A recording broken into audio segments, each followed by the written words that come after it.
আমাকে একটু ভালোবাসবেন প্লিজ। ভয় পাবেন না। আমি আপনাকে আঁকড়ে ধরতে চাই না, বেঁধে রাখতে চাই না। শুধু আপনার জীবনের এক কোণে ছোট্ট করে থাকতে চাই। আমি বেশি কিছু চাই না।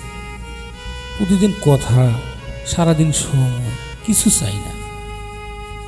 শুধু কখনো মনে পড়লে একটু খোঁজ নিলেই আমার পুরো দিনটা ভালো হয়ে যাবে। আপনি ব্যস্ত থাকলে আমি বুঝে নেব, চুপ থাকলে আমি অপেক্ষা করব। আর যদি কখনো ভুল করেন, আমি অভিযোগ না করে নিজের দোষ ভেবে নিব সব কিছু।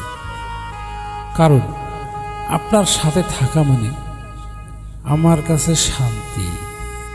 আর আপনাকে হারানোর চিন্তাটা আমার সবচেয়ে বড় ভয়। শুধু একটা অনুরোধ, হয়তো আমি খুব বেশি কিছু না, তবুও কখনো পুরোপুরি ভুলে যাবেন না। কারণ আমি চুপচাপ অল্প অল্প করে আপনাকেই আমার পৃথিবী বানিয়ে ফেলেছি।